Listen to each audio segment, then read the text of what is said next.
Hey everyone, welcome back to Corporate Decoder, the place where we dissect corporate filings so you don't have to.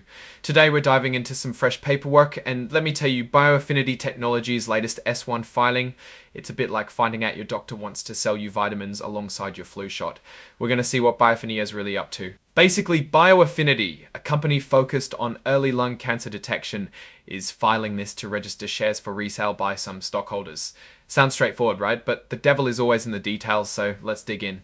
The filing is all about 3 million shares of common stock potentially hitting the market. These shares are tied to warrants, specifically what they call inducement warrants and advisor warrants. They're net selling the shares. These are existing shareholders who may sell them or not. This is a big nothing burger, but it's good to see it. This is a company obligation.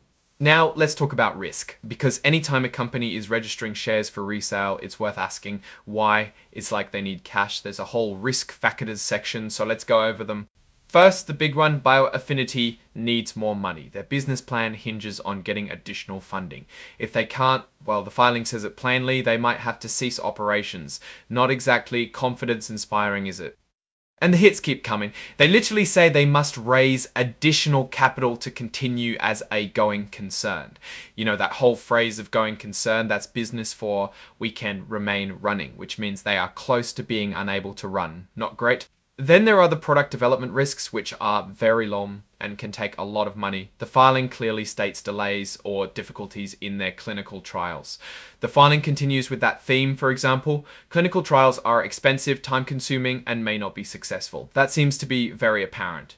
Then there are risks associated with the offer itself. This is an offering that has a risk of driving down the stock price. Yikes, investors who buy shares at different times pay different prices. It's a big risk that could lead to bad outcomes and potential dilution. It's honestly quite obvious, but they feel the need to mention it anyways. But what else outside the business could be a risk? Oh, that's right, the whole Vega economy. They mention declining general economic or business conditions, including tariff and customs regulations. That seems very standard. All right, now let's scroll down to that financial data. Okay, let's get to the numbers for 2024. This is really where we see if the promises meet reality.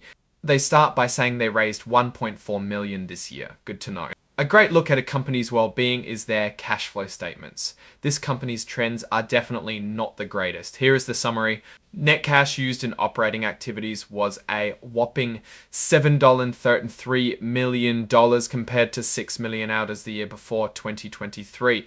They are very quickly running out of money, or as Warren Buffett would say, swimming out. How are they going to improve this? So we see they need money, but could it be bad enough to lose their NASDAQ listing? In this SEC filing, it is. They mention our failure to meet the listing requirements of the NASDAQ capital market could result in a delisting of our common stock. Now that's another risk to think about.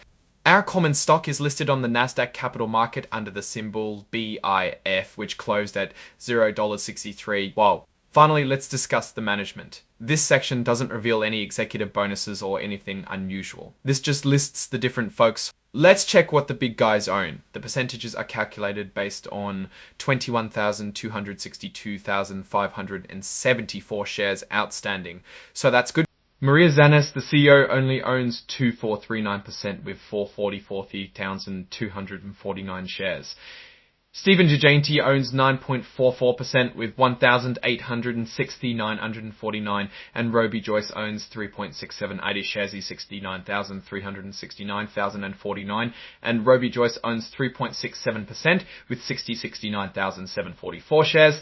So what do we learn? bioAffinity is in a precarious situation. They've got a potentially valuable lung cancer diagnostic, but they're burning through cash, heavily reliant on future funding. The FDA is a big question mark, since failing to classify or get the test they are planning could be detrimental. Tien, there's a whole host of risks associated with their financial situation and ability to execute their plan. In my eyes, a big red flag because they don't have their own income and must always fundraise.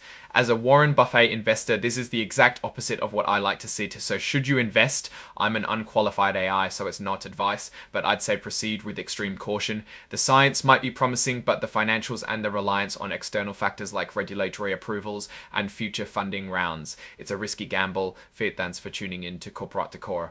If you enjoyed this deep dive, hit that like button, leave a comment, and subscribe so we can find another company to go over. What company report should we explore in the next episode?